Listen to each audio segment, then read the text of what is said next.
A batsman scored 110 runs, which included 3 boundaries and 8 sixes. What percentage of his total score did he make by running? So, ஒருத்தர் 110 எடுக்கிறார். Total runs எவ்வளோ 110. இதில் 3 boundaries 8 sixes அடங்கும். 3 boundariesனா என்னது 4 into 3 12 runs. 6ஸ்னா என்னது 6 run ஒரு 6 into 8 48.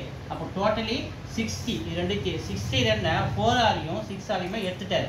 டோட்டலாக 60 run எடுத்துட்டார் 110ல். அப்போ 6 ரன் 4 6 மூலியமாகவே எடுத்துட்டாருன்னா மீதிங்கிற 50 ரன் தான் அவர் எப்படி எடுத்திருக்காரு, ரன்னிங் ஓடி எடுத்திருக்காரு. இந்த ரன்னிங் ஓடி எடுத்த 50 ரன்னு அந்த 110ல் எவ்வளோ பெர்சன்டேஜ் அப்படின்னு நம்ம கேட்குறாங்க. அப்போ பெர்சன்டேஜ் வேணும்னா அவர் ஓடி எடுத்த 10 50, டோட்டல் ரன்னு வந்து 110 இன்ட்டு பெர்சன்டேஜ் வேணும்னா 100, 0க்கு 0. So 50 into 10 500 by 11. So 11 table அடிங்க. 50 4 times 44, மீதி ரிமைண்டர் 6ஆ, அப்போ மீதி ரிமைண்டர் 6ஆ, அந்த 0 6 60. அப்போ 60ல் 11 டேபிள் விட்டால் 5 times 55 புள்ளி வச்சுட்டு 5க்கு 0 இப்போ ரிமைண்டர் மீதி ரிமைண்டர் என்ன கிடைக்குது 5 கிடைக்குதா. ஸோ அதுக்கு நம்ம கொஞ்சம் ஆப்ஷனில் இருக்குது. அப்போ 45 ரிமைண்டர் 5 டிவிஷன் வந்து 11.